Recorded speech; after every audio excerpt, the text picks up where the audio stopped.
So we're on to data. We get Wiggs back. All right, so we've got folks from IBM Food Trust, IBM Sustainability, and the Bloomington Group. We're going to come up and speak to data and presumably integrity. So please, we've got Wiggs Civitillo, we've got, where'd it go? Apologies. Dave Persaud, and then Judson Sinton. Welcome to the stage. Well done. Yeah, absolutely. Nice to meet you. Have fun. Yeah. Thank you. All right, can everyone hear me? Wonderful. It's great to be back on stage. Another great day of wonderful sessions, really brilliant minds, stimulating content. I know we're right between everyone and lunch, so dangerous spot to be. We're going to try and keep it interesting, engaging, tell some good, useful stories, and hopefully add some value. We'll try and leave some room for questions at the end as well. So for our agenda, we're going to hit a few topics. Right? We've mentioned, we had the panel yesterday, we talked about IBM Food Trust, we've talked about the vision, what we're trying to accomplish, the value we're trying to bring to the industry. I'm going to try and bring together a few of the other sessions that we've heard from Sarah yesterday, from John from McGill earlier today. A lot of people touching on some of these traceability trends, some of these blockchain trends, right? I'm curious if John was referring to us when he said the blockchain guys, and I was trying to hope that he meant it nicely, because I am a blockchain guy, but I'm a lot more. You know, we care about the food industry, and we care deeply about making sure the food is safe and helping and adding value. So not just about the technology. We're going to talk a little bit about what IBM Food Trust is, what the mission is, what the technology does, and then we're going to touch on U.S. regulation. So some of you may be familiar with what the FDA is doing with the Food Safety Modernization Act, FSMA 204. We're going to touch on that a little bit, but also touch on some of our learnings, because we've got a major network in the U.S. We're seeing a lot of adoption, a lot of challenges with adoption, and we're over a third of the way towards that regulation date of January of 2026. So by the end of next year, really, we're hoping that most companies are ready to go, so they're not working over Christmas break and the holidays to get ready for these traceability requirements. So that's our agenda today. We're going to do a little tag team between the three of us, but I'll get us started. And I'm joined by Dave, who's a subject matter expert from IBM's sustainability team in food safety and local up in Canada, and then Judd, who's the CEO of Bloomington Group. A brief intro on the Bloomington Group. They're a trusted partner of IBM's. IBM is great at technology, and Judd and Bloomington Group is great at implementing that technology. So in the food safety space, in the recall management traceability, they're the experts. So good to have them both on the stage. Thank you. All right, so IBM Food Trust.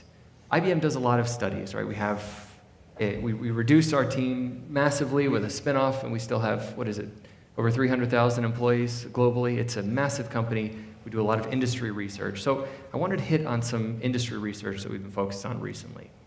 About a year ago, IBM went through a major branding of our software division, calling all of our software products sustainability software.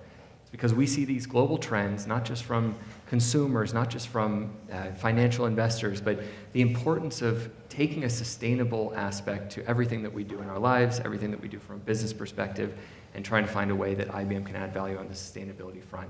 So reducing the risk to your brand, building trust with your consumers, right? All of these go in line with a sustainability journey. Now, I think this might be a little small for folks to read, but I'll go through a few findings of some of the studies that we've gone through within IBM. We surveyed hundreds of, tens of thousands of consumers, right, to understand what their approach is to brands and labels, and found very clearly over half of consumers are willing to pay a premium for brands that they can trust, for brands that they understand at a deeper level, right? They don't just want some generic marketing story. They actually want to know where their individual product came from. What was the farm that it was grown at? And you all know better than most that supply chains are very complex. It could come 10 different ways to the consumer on shelves, right? It could be grown in 1,000 different farms, but at the end of the day, sharing that story, creating an experience for a consumer drives a higher willingness to pay. And that's important for retailers, it's important for everyone in the supply chain to capture some of that value. 7 out of 10 employees said they're more likely to stay with a company based on ethical motivation, right? A mission statement that they can feel fulfilled by, right? It's not that extrinsic, I want more money. It's the intrinsic, I feel fulfilled every day by my job. And I know there's been a lot of conversation about the difficulty and the impact to your teams of a difficult recall, a difficult situation, right? And I think the intrinsic value is you're trying to make food safe. That's a mission that employees can get behind, right? Everyone can get behind making the food that every one of us eats every day safe and sustainable and healthy as well. Now, the final stat here is the other driver for sustainability is financial, right? Some investors, right, ESG funds, are limiting their investments in certain ways for companies that are committed to and taking action on environmental benefits, right? ESG initiatives, right? Ways to decrease your carbon footprint, right? And taking actionable steps there. So all of this comes together in some of the missions that we have within IBM Food Trust. Now, when we started this mission in 2018, right? And well, started in 2016 as a pilot, then initial deployment in 2017, and GA and general availability in 2018. This was the landscape that we saw, right? 1 in 10 people get sick every year from food sickness, and 420,000 die every year from foodborne illness, right? That's a major, major stat, right? And that's what we're all here to try and prevent, to try and reduce. There are also challenges with efficiency, right? If 80% of the industry is still using handwritten notes, right, and handwritten ledgers, how are we going to trust the data that's coming into the system? And I know John spoke earlier from McGill about the digitization process, right? Actually, the transition from handwritten to digital, right? That's very important. But that process, the understanding of consumers, understanding that things are handwritten, erodes their trust in the system, right? And John talked about trust as well, right? If you don't trust the system that delivers you food, how are you going to trust the food on your plate? 33% of food is thrown out, right? Food waste is a major issue. We have a limited amount of land that we can grow products on, right? Deforestation is a major issue in Europe right now. The European Union deforestation regulation is looking to prevent that so that we have sustainable ways to produce food. So if we continue wasting as much food as we do today, we might get to a point where it's difficult to feed people around the world, right? But 33% is a huge amount of food wasted that we can chip away at and become more efficient. And finally, 1 in 5 seafood samples is mislabeled, right? I know there's a talk later on about food fraud and challenges with things being mislabeled. I'm from New York. I learned recently that apparently if I want to buy a red snapper at a restaurant, there's only a 50% chance that I'm being served red snapper because most consumers, myself included, aren't able to discern whether it's red snapper or another similar looking fish that's half the price. So they definitely have gotten me in the past. I'm going to stop opting for the expensive red snapper, go for a cheaper, similar fish. But again, these are challenges that we all face. And I'm not going to talk too much about recalls, but product recalls are a contributor to erosion of trust. When you see a news article, consumers are resistant to actually consuming the product. They are going to be hesitant to buying that product on shelves. They're going to be curious about what happened with the process, right? And it could lead to this erosion of trust, which is why we named our product IBM Food Trust. We're trying to build more trust in the food ecosystem. Now, I want to start with a little thing that John mentioned that I want to correct. And he had a lot of really good points, but one story he got a little bit off, and that's the origin of IBM Food Trust with Frank Yanis. And many of you know Frank Yanis. He's a figurehead of the FDA. He was a deputy commissioner. He was at Walmart when we originally launched IBM Food Trust in 2017. And I was just giving a talk with him recently, and I want to recount this story for you all because I think it's a fun one. It's having to do with mangoes. So he came into his team meeting one week, and everyone was sitting ready for their usual agenda, and he pulled out his phone and he said, I'm starting a timer now. Here's a package of mangoes. Figure out where this came from. And the mango had a label. It had all their traditional requirements as the system was in 2017. Their team went off and he said, meeting's canceled, go get them as fast as you can, right? And just track this down. And the label said this was produced in Mexico, and they used a lot number, and they step-by-step traced back through the supply chain. Took them 6 days, 18 hours, and 7 minutes, I don't know how many seconds, but it took them a full week to manage that identification of the origin of the product. And what they learned was it wasn't from Mexico, it was from Puerto Rico, right? And it was a completely different farm. It was mislabeled. This was significant risk to Walmart, right? They could be liable for mislabeling their products. They could have a really severe situation. So after a year pilot, right, we onboarded them to Food Trust, right? And we onboarded all of their suppliers. They had a mandate to all the suppliers in this mango supply chain That's where the 2.2 seconds came in. Once we had this data on the platform, he came back into the same room, his team had access to the system, and they ran the trace, and in 2.2 seconds, they could see the full lineage of this product, where it came from, and then all the way downstream, all the stores where products from a similar lot or the same lot had ended up. So that's the story that we're looking to create. Right? That was done, again, 6 days, 18 hours down to 2.2 seconds. That's dramatic efficiency gains. Now, it doesn't happen instantly, and John had some very good points. Once you upload data to blockchain, it doesn't automatically make it accurate. It doesn't automatically make it good data. But once you have that data on a blockchain layer, what we're trying to use the technology for is, yes, building trust in the data, that it hasn't been changed, it hasn't been tampered with, but also trusting the way that your data is processed, right? And that's very important. Again, I was up here yesterday, I talked about the fact that your data is proprietary to you. But at some point, you need to share it with your supply chain partners. We'll talk about the US regulation, but in the US regulation, there's a requirement that you must share data with your supply chain partners. But how do you know that you're only sharing information about the lots that you send to that partner with that partner? The way that we've built the system is to identify the lots that you ship to specific parties so that if you're shipping 10 lots to one retailer, 10 lots to another, and they compete, neither retailer knows how much lots you're shipping to the other. And they can't create any anti-competitive practices by identifying where you're shipping your other products. You can't have Walmart coming in and saying, you can't ship to that other retailer because you'll lose our business, right? And that's a danger and it's a risk to sharing this information. So sharing the information in a secure and trusted way is the main reason why we use blockchain. Now, we've talked about the consumer story. Judd's going to hit on it a little more later. But I want to talk about food trust, right? We've talked about the origin, where we came from, Frank Yanis and all these other companies that were originally with us in building this trusted consortium. We've been doing this for 6, 7 years, right? And we've been tracing products. We've had a lot of momentum in the United States, looking to gain more momentum in Canada as well, and that's why we're here. We've handled hundreds of millions of transactions, hundreds of millions of products flowing through supply chains.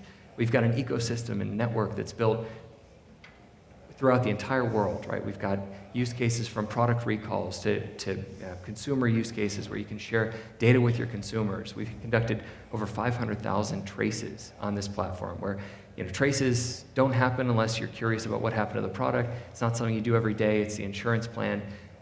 And through this journey, we've learned some important lessons, right? I really liked what Sarah was saying the other day about needing to be proactive about traceability. If it comes time for a recall and you're asking about the mangoes, 6 days is too late. It's way too long. And we've come a long way since then. Maybe it's 3 days without a system like this. Or you have another traceability system, but a supplier's uploading data to another system. Our goal for IBM Food Trust is to lay a foundation for the industry to accept data from every single data source. It doesn't need to be submitted directly to us. It can come through an ERP system. It can come through your existing EDI data exchange, right? And we collect it all in one place. We reconcile that data, and we actually run rules to evaluate whether the data is complete, right? How many steps back can you get to? Can you get all the way back to the origin of the product? Now, we use the GS1 standard primarily, and we allow for people that don't adhere to GS1 to also leverage a similar format to get the same events, right? Are you shipping, harvesting, aggregating, right? All the different types of events to tell the story of who, what, and where you're doing with each of your products. So this is the story of kind of what we've built, right? And again, I'm happy to go as deep as anyone wants on the technology, but I want to highlight some of the key modules that we built on the platform that have been driven by the customers that we have, and things that they have challenges around. So trace is a very simple thing to explain, right? Traceability of products, both upstream and downstream. And this is based on the entitlement model that we've built that allows for secure sharing of data.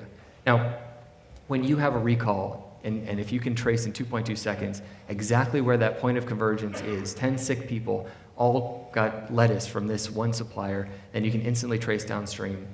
There's also an efficiency of collaboration that we can facilitate. If we know every single location that this product is at, whether it's a distribution center, whether it's a store or retail location, it could be 10 to 40,000 different locations that contaminated products are at, it's a massive effort to collect those and manage the responses, to send out automated emails, well, send out emails individually. What we can do with the platform is send out automated emails to every single manager of every single location and have them acknowledge, yes, I've disposed of the asset, or yes, I've shipped it back to you for the initiation of the recall. You can track progress towards a recall. So when we think about data sharing, this is also a collaboration tool that solves some of the operational challenges of recall as well that many companies have challenges with. It could be a distributor, right? The life of a distributor in a time of recall is very, very difficult. A lot of coordination, a lot of manual effort. We can streamline that, automate it, and make it happen instantly. Now there's the document piece, right? We've talked a lot about certificates and inspections, auditors. The ability for someone to upload a document to a blockchain layer is also beneficial because you can add it to certain data elements. Are you inspecting a product? Add that document to the product, a little bundle of data, and as the data flows through the supply chain, it gets to the retailer gets a whole package of all the certificates they need automatically. There's no outreach to every tier 1, tier 2, tier 3. There's no series of emails. It's just automatically they get the package of all the certificates. Maybe it's Rainforest Alliance. Maybe it's an audit inspection. Maybe it's an actual picture of the quality of the product that they can show, hey, the product was good when we had it at our stage. As we ship it along the supply chain, you can actually see the status and the quality of the product as it flows through the supply chain. And you can add non-document things like temperature, IoT sensors, sensing the location. You can see, did it get outside of an acceptable temperature range? So as these items flow through the supply chain, you build this package, this growing package of assets and information that everyone through the supply chain can use, and the farmer still can see exactly where their product goes because it's end-to-end visibility. So we have this system of entitlements that's, in my opinion, a really beautiful thing that enables collaboration and efficiency of data sharing in a secure way. Compliance, we'll talk about a little more later, but compliance is really the ability to, with one click, submit a report to the FDA when they come calling. It takes 2.2 seconds to pull the report. It takes 2 minutes to send the email, and pretty soon we'll have automated pipes to all the regulators to automatically send this information with your approval when it's needed, right? That accelerates their ability to identify contaminated products, makes their job faster, makes your lives easier. And then finally, sharing the story with the consumer, right? And we've got a bottle of olive oil that we can show that olive oil had a fraud crisis, right? It was challenges with olive oil not being trusted. Again, we have the ability to show a QR code, scan the lot specifically for that unit, and show exactly where that olive oil came from back to the farm. Last piece I'm going to include, because there was a question about this the other day, is this traceability story and working with suppliers extends into sustainability. And Judd will touch on this a little bit later, but when we're talking about collecting data from all of your suppliers, this package of data that's flowing through the supply chain, why not add Scope 3 emissions data from your Tier 1, 2, 3 suppliers? And why not aggregate it? IBM's done a lot of work with WBCSD. It's a World Business Council for Sustainable Development, which has set a standard for product carbon footprint, right? How do we identify the carbon emissions, the biogenic emissions associated with each product as it flows through the supply chain? Now, traceability is a beast. It's really difficult to do, but Scope 3 emissions is even harder, right? Today, companies just give up and they're doing spend factors. They're saying, I spend $100 on this process, I multiply it by a factor, and that's a rough estimate of what the emissions might be. Everyone's using it today. It's a really bad metric, but eventually we're going to get to a point where we shift to primary data collected from suppliers, and that's a really exciting vision where we can certify and reduce risk to companies of making true and verified sustainability claims. With that, I'm going to hand it off to Dave. Perfect. To talk about regulations. Thanks, Wiggs. So, I'm a little loud. One of the interesting things and one of the wonderful things I get to do at IBM is I do get a chance to bounce around the country internationally as well, not just speak about supply chain, but also things that Wiggs talked about, specifically around ESG reporting, specifically around optimization across all lines of business. So some of you in the room I know well enough. We've had more than a few conversations, and the other ones are hopefully we can get there with you as well. What's happening, and I think this is no surprise, everywhere around the world is looking to create some sort of optimization. Some of it is happening through regulation, some of it is not. But the fact of the matter is that there is this need for compliance. So how do we get you there? How do we move you there? And how do we get you there in a manner that allows you to be accessible to the regulators, but also acceptable to the consumers that you're in. As Wiggs kind of talked about, it's not just around what you have from a food safety perspective, but that whole concept around circularity within any type of product that you're creating. We heard earlier about plastics and recyclability. I spend a lot of time working with some of the larger garment manufacturers worldwide, and how do we reduce the consumption of those? What do we do after those products are sold, and who owns that responsibility after you've decided that you no longer want those pair of pants?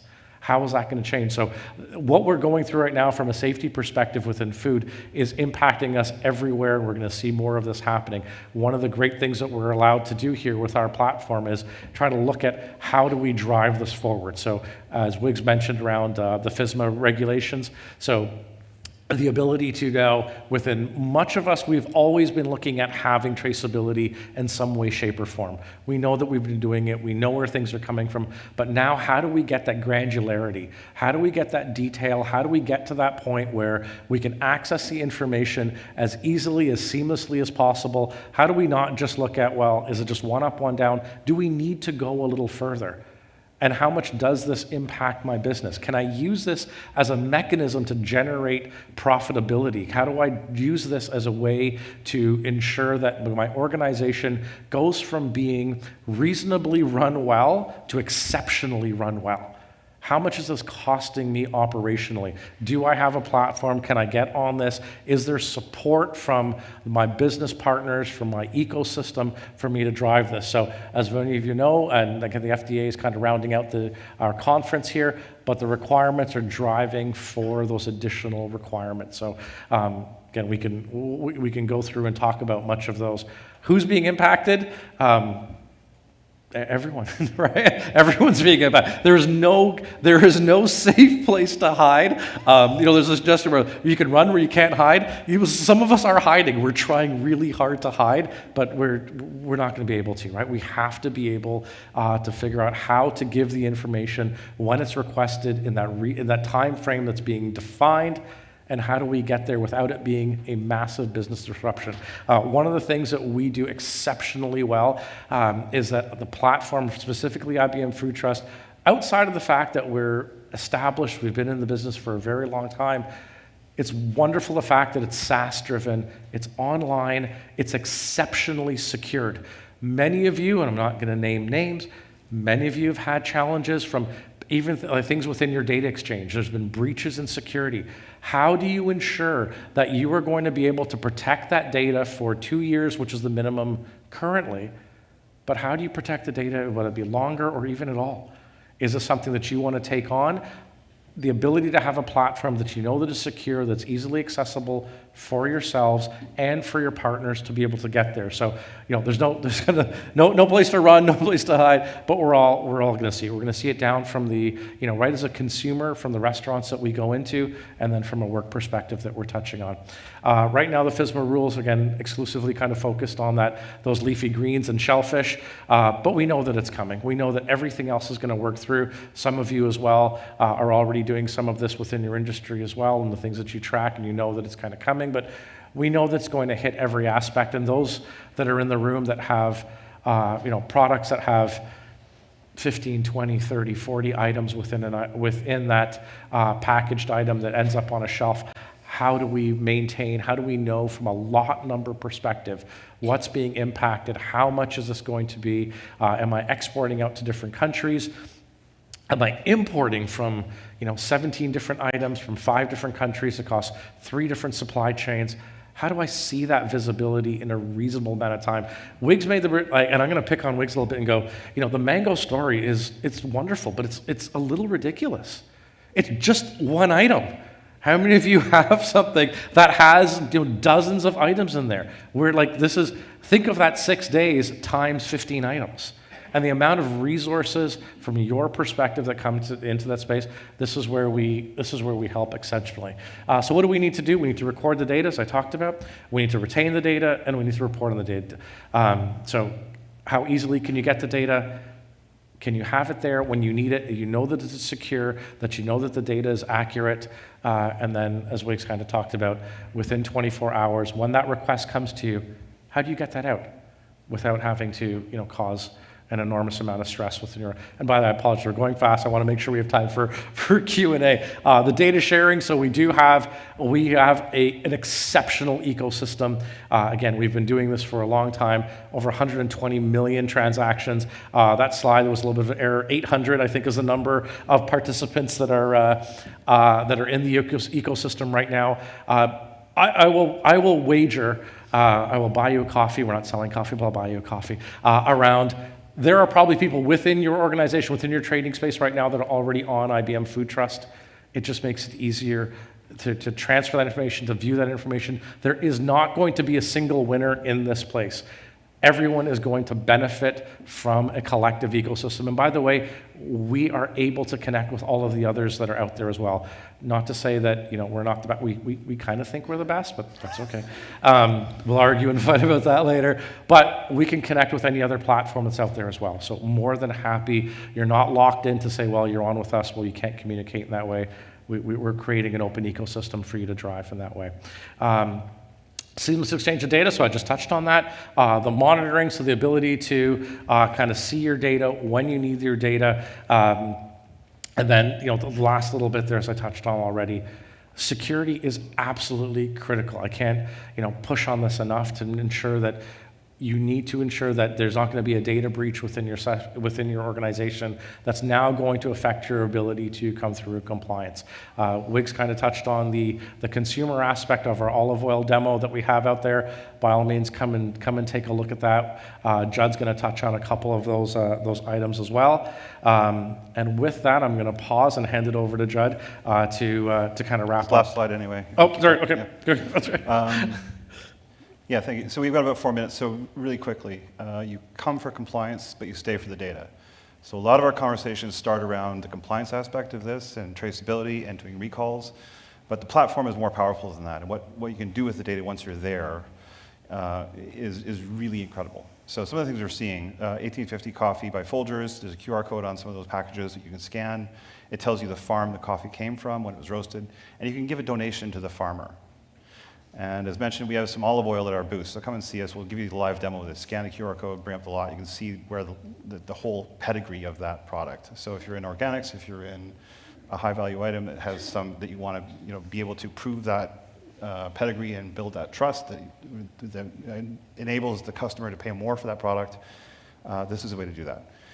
Beyond the end consumer, there's a sustainability aspect to this. We've touched on this a little bit, but ESG is a big thing coming, and it's increasing. Right now it's mostly voluntary, but increasingly there's pressure to report on ESG, environmental, social, and governance metrics, including all sorts of things, human rights issues, and in your supply chain, and especially your carbon footprint.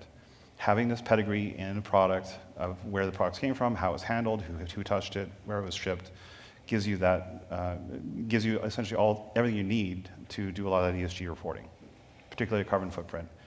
And then finally, supply chain optimization is a huge benefit of this. So we can do things like dashboards that are specific to you and your company and your products and your needs, as to give you those metrics you need to run your business more effectively, more efficiently.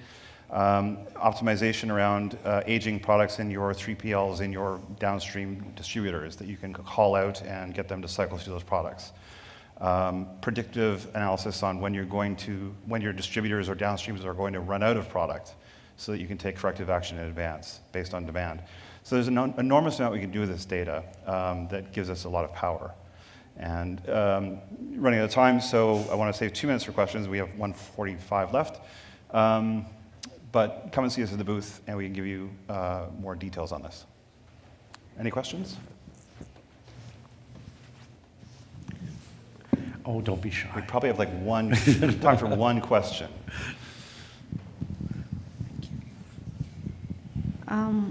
My question, what I understood from your presentation is that you just said that you can access any database. So here in this food summit, we have Trace Gains and we have these blue Cancos, right? They both manage the supplier database, and So the question is, can you guys access the data from them? Do you guys communicate with each other? I can take that. So one of the powerful things about this platform, we can kind of meet you where you are. If you're a smaller organization and you're on paper, you need to scan and upload, you need to key enter data, we can do that. Slightly bigger, you've got some systems, you can do some exporting into CSVs, we've got a way to map into that and to import that data. You know, larger ERPs, major manufacturers, producers, different WMS systems, et cetera, we can link directly with APIs, et cetera. So without talking specifically about those systems, we can figure out a way to do this. And you know, and that consultation, that conversation on the details is always free. Okay. Right? Come and see us and how we can do that. If I could add just a little bit there, you know, in the U.S. we have integrations with most of the major traceability partners, and I think everyone in the ecosystem has acknowledged a great point that Dave made earlier, which is it's unlikely that there's going to be a single winner for traceability in this market, Right. but a fragmented market poses a risk to everyone in the market of making things more difficult, right? If you have to submit your data to multiple solution providers, so everyone will benefit through the integration of these platforms together. We work with iTrade, iFoodDS, you know, FoodLogic, right? A lot of these major providers in the U.S. that we're fully connected with, integrated with, and we can seamlessly share data that makes all of your lives easier, right? If you're one supplier that's not on the traceability system that you're using, it's our role as technology providers to fill that gap, and we've done it before. We've gotten quite good at it. Thank you. Any last questions? Got one right here. I see we got an extra 2 minutes on the clock. So it's good. Sorry about that. Would a system like this work for retailers? Yes. Would you then have to force every one of your vendors to also get the system? Yeah, the force is an interesting question. Well, Our because that's right, there isn't just one system, and there isn't just one retailer. So most vendors are supplying food to all retailers in Canada. So if one retailer says, well, I would like to go with IBM, somebody else says, I want to go with Chase Gaines, does that vendor now have to have Chase Gaines implemented and IBM implemented? hopefully the answer is no, right? We haven't done as much work with Trace Gaines, but we would love to, right? And you know, it's a great opportunity to talk with them out there. Our roots were actually in the forcing business, just to be very transparent, right? We partnered with Walmart. Walmart sent a letter out to all of their leafy green suppliers that said, you all have to be on IBM Food Trust if you want to provide leafy greens to Walmart. So either do it or lose Walmart's business. And for many of these suppliers, it's a no-brainer, right? They can't lose that kind of volume of business. I'm from Walmart. Are you? Well, we love Walmart. we've learned over time that there are also gentler approaches, right? Many of these leafy greens, you know, the Produce Traceability Institute in the U.S., very strong organization. A lot of them use EDI already. Asking them to use GS1, where a lot of the EDI data already has some of these fields, is a burden, right? And so we've over the past 6 years, we've come up with really creative ways to reduce that burden. If you already have EDI, just feed that data into the platform. We'll handle the conversion to make their lives easier. So Force is interesting because we grew out of that, and we've made a system that's compelling enough to want to join, make it easy for the suppliers that also delivers benefit to the Walmarts, the retailers. But also now that we have Food Safety Modernization Act, Canadian food safety regulations, right? We have a forcing mechanism from government that's going to force this no matter what. The conversation turns a little bit to what Judd was talking about at the end. Everyone has to do this. How do suppliers and providers like us make it easy? And how do we add additional value on the backside? Thanks for the question. I think we're out of time. Thank you to Wiggs, to Judd, and to Dave. They'll be available in the exhibitors hall if you want to go and chat with them. But they're literally the only thing standing between you and your lunch. Good, we didn't run overtime. Should we relent? Let's relent. Let's relent. Yes. This is where we leave to your thundering applause. Thank you. Well done. Thanks.